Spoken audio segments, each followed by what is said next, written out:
नमस्कार दोस्तों, स्वागत है आपका अपने YouTube चैनल शुभ एजुकेशन पर। तो कैसे हैं दोस्तों? उम्मीद करता हूं कि आप सभी लोग बहुत ही अच्छे होंगे। तो संधि की क्लास में आज हम लेकर आए हैं विसर्ग संधि। और विसर्ग संधि में हम लोग आज जानेंगे कि विसर्ग संधि क्या होता है, इसके क्या क्या गुण होते हैं। इन सभी के बारे में आज की इस वीडियो में हम लोग चर्चा करेंगे। तो चलिए सबसे पहले हम लोग शुरू करते हैं विसर्ग संधि और जानते हैं कि विसर्ग संधि क्या होता है, विसर्ग संधि किसे कहते हैं। तो विसर्ग संधि यहाँ पर जो होता है कि विसर्ग संधि हमारा क्या होता है, जहां पर जो स्वर और व्यंजन के मध्य अगर विसर्ग आ जा रहा है, जैसे हमारा स्वर हो गया, स्वर के बाद व्यंजन आ जाए और उसी के बीच में अगर विसर्ग आ जाता है तो वहीं पर हमारा क्या होता है, विसर्ग संधि। जैसे यहाँ पर अगर हम बात करें तो यहाँ पर हमारा देखिए ये क्या है, स्वर है, ये हमारा व्यंजन है। अब स्वर और व्यंजन के बीच में यहाँ क्या आ गया है, विसर्ग आ गया है। तो यहाँ पर हमारा विसर्ग संधि होगा। यहाँ पे व्यंजन है, यहाँ पे व्यंजन है, व्यंजन के मध्य हमारा क्या आ गया है, विसर्ग आ गया है। वैसे यहाँ पर स्वर है, स्वर है, स्वर के मध्य हमारा क्या आ गया है, विसर्ग। और यहाँ पर व्यंजन है और स्वर है, इसके बीच में हमारा क्या आ गया है, विसर्ग आ गया है। तो इसी को हम क्या कहेंगे, विसर्ग संधि। यहीं पर ही हमारा क्या होता है, विसर्ग संधि होता है। तो अब बात करते हैं कि विसर्ग संधि के प्रकार क्या होते हैं। जैसे हमने आपको बताया था स्वर संधि में वो 5 प्रकार का था, और व्यंजन संधि जो हमारा था वो नियमों में विभक्त था। उसी प्रकार हमारा विसर्ग संधि भी कई नियमों में विभक्त है, जिसमें हम पहला नियम आपको बताने जा रहे हैं कि पहला नियम क्या है विसर्ग संधि का। पहला नियम क्या है, आइए देखते हैं पहला नियम क्या है विसर्ग संधि। तो पहला नियम हमारा विसर्ग संधि ये कह रहा है कि यदि विसर्ग के, देखिए, यदि विसर्ग के पहले, यदि विसर्ग के पहले आ जाए, यदि विसर्ग के पहले क्या आ जाए, यहाँ पे आ जाए, विसर्ग के पहले आ आए तथा विसर्ग के बाद किसी भी वर्ण का तीसरा अक्षर जैसे ग, ज, ड और द, बा, और चौथा अक्षर जैसे घ, झ, ढ, ध, म आए, या इसके अलावा अगर या, र, ल, व, स, ख, स, ह में से कोई एक आ जाए तो वहां पर क्या होता है कि जो हमारा ये विसर्ग है, ये विसर्ग जो हो जाता है ये ओ में चेंज हो जाता है। जो हमारा ये वाला विसर्ग है, ये विसर्ग हमारा ओ में चेंज हो जाता है। यहां पर आप देख सकते हैं ओ में चेंज हो गया है विसर्ग। तो अब हम आइए कुछ एग्जाम्पल के थ्रू इस नियम नंबर 1 को जानते हैं कि क्या है नियम नंबर 1। आइए हम इसका संधि विच्छेद करते हैं और देखते हैं कि नियम नंबर 1 क्या कहता है। जैसे यहाँ पर कुछ एग्जाम्पल हमने लिखा है, जैसे पहला एग्जाम्पल है मनोयोग। पहला एग्जाम्पल क्या है, मनोयोग। तो मनोयोग का जब हम संधि विच्छेद करेंगे तो ये हो जाएगा मना धन योग, मना धन योग। अब यहाँ पर आप देखेंगे क्या आ गया, आ गया, आ गया। आ के बाद यहाँ पर आप देखिए विसर्ग आया है, आ के बाद विसर्ग आ गया, और विसर्ग के बाद यहाँ पर या आ गया। अब हमने कहा है कि जब विसर्ग के पहले, देखिए विसर्ग के पहले क्या आ गया है, आ गया है, और उस आ के बाद यानी विसर्ग के बाद किसी भी वर्ण का तीसरा अक्षर, तीसरा अक्षर या चौथा अक्षर या, रा, ला, वा, सा में से कोई एक आए, तो यहाँ पर या आ गया है तो विसर्ग क्या हो जाएगा, ओ में चेंज हो जाएगा। तो यहाँ पर ये ओ में चेंज हो जाएगा। तो यहां से जब इसको जोड़ेंगे तो ये हो जाएगा मन धन। अब ये विसर्ग ओ में चला गया तो ये हो जाएगा ओ धन योग। तो यहां पर हो जाएगा मनो योग। क्या हो जाएगा, मनो योग। वैसे यहां पर है तपोभूमि, क्या है, तपोभूमि। तो इसका करेंगे तपह धन भूमि, तपह धन भूमि। तो यहां पर देखिए आप पा आ गया, आ गया, आ के बाद यहाँ विसर्ग आ गया, विसर्ग के बाद यहाँ किसी भी अक्षर का चौथा आ गया भा, तो ये चेंज हो जाएगा ओ में। तो यहाँ पर हो जाएगा तप धन ओ धन भूमि। तो यहां से क्या हो जाएगा, तपोभूमि। इसी प्रकार मनोहर, क्या है, मनोहर। तो मनोहर का जब करेंगे मनः धन हर, मनः धन हर। अब यहाँ पर देखेंगे आप क्या आ गया, आ गया, आ के बाद विसर्ग आया, इसके बाद हा आ गया। तो यहाँ पर देखिए या, रा, ला, वा, सा, खा, सा में से कोई एक आए तो यहाँ पर हा आ गया, तो ये अपने ही किस में चेंज हो जाएगा, ओ में। तो अब यहाँ पर क्या हो जाएगा, मन धन ओ धन हर, तो ये हो जाएगा मनोहर। क्या हो जाएगा? मनोहर। इसी प्रकार मनोरमा का करेंगे, तो मनोरमा का यहाँ पर क्या होगा? मना धन रमा। तो यहाँ पर देखेंगे कि आ रहा है, आ के बाद विसर्ग आ रहा है, इसके बाद यहाँ पर रा आ रहा है, तो ये जो है चेंज हो जाएगा। विसर्ग किस में चेंज हो गया? जो विसर्ग है ये ओ में चेंज हो जाएगा। तो यहाँ पर बचा क्या? मन धन ओ धन रमा, तो ये हो जाएगा मनोरमा। इसी प्रकार यशोदा है, तो यशोदा का करेंगे यश धन द, यश धन द। तो अब यहाँ पर क्या करेंगे? देखिए हमारा आ आया है, आ के बाद यहाँ पर विसर्ग आया है, विसर्ग के बाद क्या आया है? किसी भी वर्ण का तीसरा अक्षर आया है। तो अब ये जो विसर्ग है, विसर्ग हमारा किस में चेंज हो जाएगा? ओ में। विसर्ग ओ में चेंज होगा, तो यहाँ पर हो जाएगा यश धन ओ धन द, तो ये हो जाएगा यशोदा। क्या हो जाएगा? यशोदा।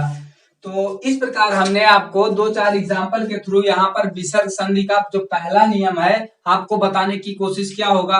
उम्मीद है आपको ये नियम समझ में आया होगा।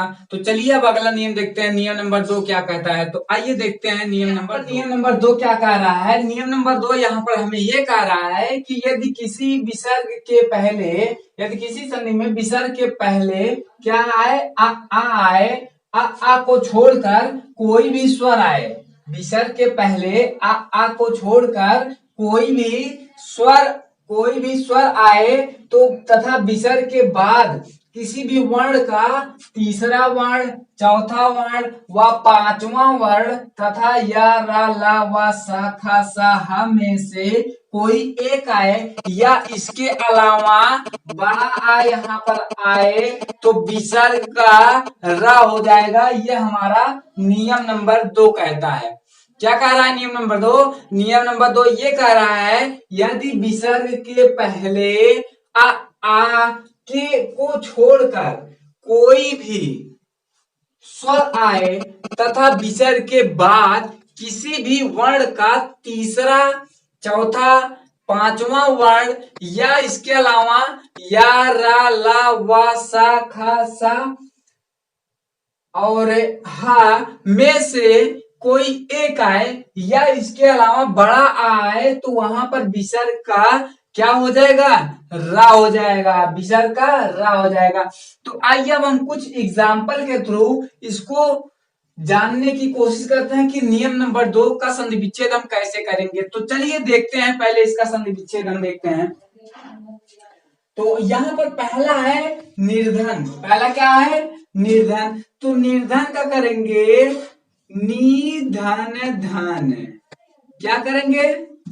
यहाँ पर हम इसका करेंगे तो ये हो जाएगा निधन धन। क्या हो गया? निधन धन। अच्छा, यहाँ पर क्या आ गया? ई आया है, ई के बाद यहाँ पर क्या आया? विसर्ग आया। विसर्ग के बाद यहाँ पर किसी भी वर्ण का चौथा अक्षर धा आया है, तो यहाँ पर क्या रहा है? किसमें चेंज होगा? रा में। तो ये रा हो गया। तो अब देखिए यहाँ पर नी, तो विसर्ग, ये जो विसर्ग हमारा ये रा हो गया, तो यहाँ पर नी धन रा धन धन, तो रा इस पे चढ़ेगा, तो ये हो जाएगा निर्धन। क्या हो जाएगा? ये हो गया निर्धन। इसी प्रकार दुराशा। दुराशा का करेंगे दू धन आशा। क्या हो जाएगा? दू धन आशा। यहाँ पर विसर्ग है। अब यहाँ पर ऊ आया, ऊ के बाद यहाँ पर विसर्ग आया, विसर्ग के बाद यहाँ पर आ गया, तो ये क्या हो जाएगा? विसर्ग। विसर्ग हमारा चेंज होगा रा में। तो यहाँ पर दू धन रा धन आशा, तो ये हमारा हो जाएगा दुराशा। इसी प्रकार निराकार का हो जाएगा निधन आकार। क्या हो जाएगा? निधन आकार। तो यहाँ पर देखिए ई आ गया, ई के बाद यहाँ पर हमारा विसर्ग आया है, विसर्ग के बाद यहाँ पर बड़ा आया है, तो यहाँ पर जो विसर्ग है इस विसर्ग का क्या हो जाएगा, रा हो जाएगा। तो चलिए यहाँ पर हमारा क्या हो जाएगा, नी धन रा धन आकार, तो ये हो जाएगा निराकार। क्या हो जाएगा, निराकार। वैसे इसका भी होगा नी धन बल, क्या हो जाएगा, नी धन बल। यहाँ पर ई आया, ई के बाद विसर्ग आया, विसर्ग के बाद यहाँ पर बा आ गया, तो ये जो विसर्ग है ये चेंज हो जाएगा र में, तो यहाँ से नी धन रा धन बल, तो ये हो जाएगा निर्बल। इसी प्रकार निर्जन का भी हो जाएगा नी धन जन। अब यहाँ पर ई आ गया, ई के बाद विसर्ग आया, विसर्ग के बाद जा आया, तो यहाँ पर विसर्ग हमारा रा में चेंज हो जाएगा, तो ये हो जाएगा नी धन रा धन जा, तो ये हो जाएगा निर्जन।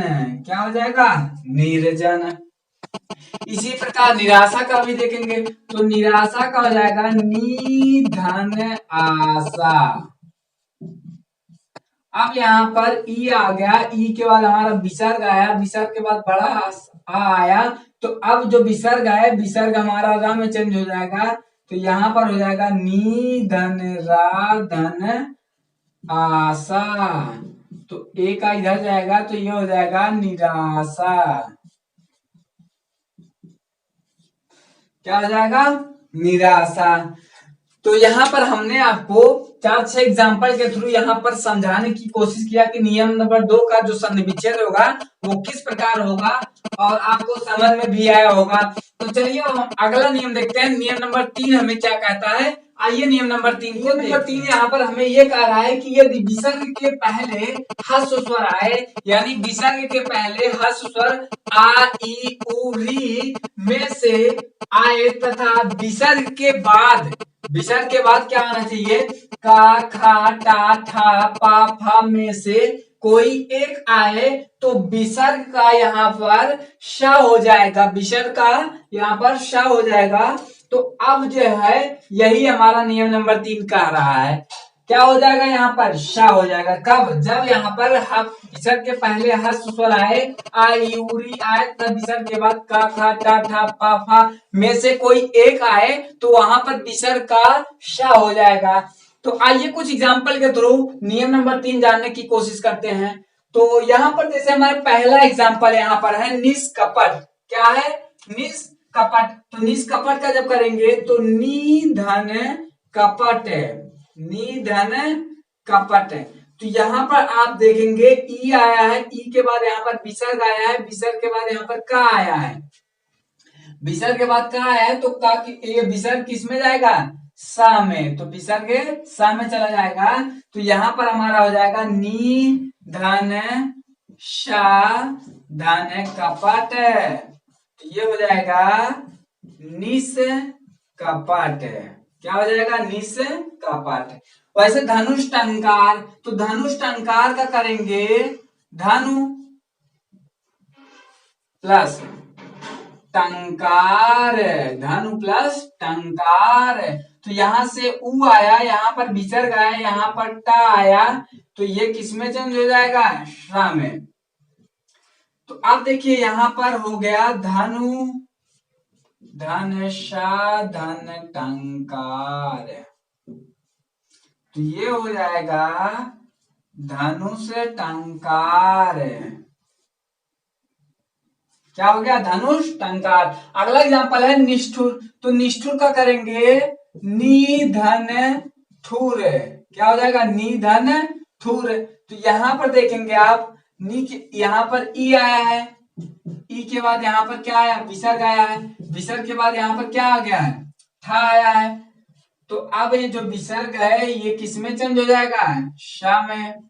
विसर्ग किस में चेंज होगा, विसर्ग हमारा शा में चेंज होगा।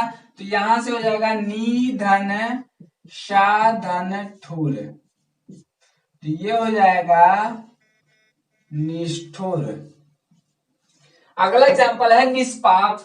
तो वैसे इसका करेंगे नी धन पाप, तो यहाँ पर ई आया, ई के बाद यहाँ पर विसर्ग आया, विसर्ग के बाद पा आया, तो ये जो विसर्ग है ये चेंज हो जाएगा शा में। तो यहाँ पर बचा क्या, नी धन शा धन पाप, तो ये हो जाएगा निष्पाप। क्या हो जाएगा, निष्पाप। तो इस प्रकार हमने आपको नियम नंबर 3 जो है समझाया है, 2-4 एग्जाम्पल के थ्रू इसका संधि विच्छेद भी करके आपको बताया है। तो अब हम चलते हैं नियम नंबर 4 पे। क्या कहता है नियम नंबर 4, आइए देखते हैं नियम। चलिए बस आज की क्लास यहीं पर समाप्त करते हैं, और नियम नंबर 4 और 5 जो 2-3 और नियम बचे हैं उसको हम अगली वीडियो में लेकर आएंगे। ये वीडियो यहीं पर समाप्त करते हैं। तो उम्मीद करता हूं कि वीडियो आपको पसंद आई होगी। अगर वीडियो मेरी आपको पसंद आई है तो वीडियो को लाइक करके इस चैनल को सब्सक्राइब करना ना भूलें। तो चलिए बहुत बहुत धन्यवाद वीडियो देखने के लिए। Thanks for take care.